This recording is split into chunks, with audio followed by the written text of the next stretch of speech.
এখনকার মেয়েদের কি চিনো না, সব শেষ করে দেবে। সব মেয়ে এক না। তোমার যা ইচ্ছে তাই করো। বাবু, বাবু শোন, যার সাথে তোমার বিয়ে হচ্ছে সে তো একটা গাইয়া ভূত। ও তো তোমার নাম মাত্রার স্বামী থাকবে, কিন্তু তোমার আসল মনে মানুষই তো আমি। আমি এ বিয়ে করবো না। আব্বু এই মুহূর্তে তোমার সাথে আমার বিয়ে দেবে না, আর তোমাকে ওখানে বেশি দিন থাকতে হবে না। আমি একটা ভালো কাজ পেলেই তোমাকে ওখান থেকে নিয়ে চলে আসবো। প্রমিস। বৌমা দেখতে আসলাম। বৌমা ভালোই। কোথায় বিয়ে হলো? পূর্ব পাড়ায়। একটু তাকাও, একটা ছবি তুলি। কোনো ছবি হবে না, যা এখান থেকে। এই 3টা ছবির ভিতরে কোন ছবিটি আপনার সবচেয়ে প্রিয় এবং সেই ছবিটির নাম অবশ্যই কমেন্টের মাধ্যমে জানিয়ে যাবেন। তোর বৌমা তো ব্যবহার ভালো না রে, তোর মা সবাই দেখতে আসবে, এইভাবে রাখ দেখাতে হবে। এইভাবে কেউ কথা বলে? তুমি ওদের ভাবি হচ্ছ। আমি এসব পছন্দ করি না। একটা কথা বলবে, আমাকে কি তোমার পছন্দ না? না, পছন্দ না। এই বিয়ে আমার ইচ্ছার বিরুদ্ধে হয়েছে। আর তাছাড়া আপনার কি আছে? না আপনি দেখতে ভালো, না আপনি একটা কোনো ভালো কাজ করে, কিন্তু সামান্য একটা ডেলিভারি বয়ের কাজ। আমি আপনাকে স্বামী হিসেবে কোনোদিনই মেনে নিতে পারবো না।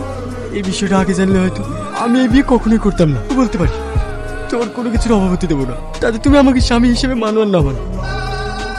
বৌমা, সারা গ্রাম বুঝলে তোমার মধ্যে একটা ছেলে পাবে না।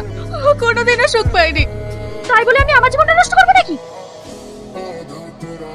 আপনার একটা পার্সেল আছে, আপনার বাড়ির সামনে দাঁড়িয়ে আছি। রিয়াজ, ডেলিভারি বয়ের কাজ করছিস? হ্যাঁ। এত ভালো রেজাল্ট করে এই কাজ করছিস? পড়াশোনা করে তো চাকরি বাকরি কিছুই হলো না, তাছাড়া কোনো কাজই ছোট না। আসি রে। মন ঠিক হয়েছে তো? হ্যাঁ। তাহলে আমি আসি। ওরা কেউ বাড়িতে নেই, আর একটু থেকে যাও না।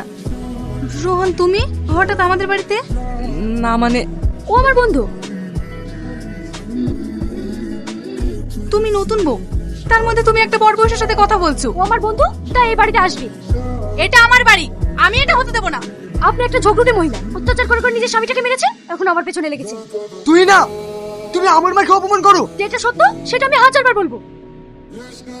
আর একটা কথা যদি বলেছো, তোমার জিভ টেনে ছিঁড়ে ফেলে দেবো। থাকবো না এই বাড়িতে, আমি এক্ষুনি বাবার বাড়ি চলে যাবো। জানো না আমার জন্য কোনো জায়গা নেই, রাস্তাঘাটে পরপরের সঙ্গে নোংরামি করে বেড়াই। তোমাদের মা ছেলেকে যদি আমি জেলের ভাত না খাইয়েছি, অন্য মতো হিরা না। যাও যাও। এই তুই চুপ করবি, তুমি কোথাও যেও না, আমি দোষ করেছি। তোমার যদি আমাকে নিয়ে সমস্যা হয়, আমি আলাদা খাবো। তাও যেও না বৌমা। যদি এই ভিডিওগুলো আপনাদের কাছে ভালো লাগে অবশ্যই একটি লাইক এবং একটি কমেন্ট এবং সাবস্ক্রাইব করে পাশে থাকবেন নিত্য নতুন ভিডিও দেখার জন্য। ধন্যবাদ।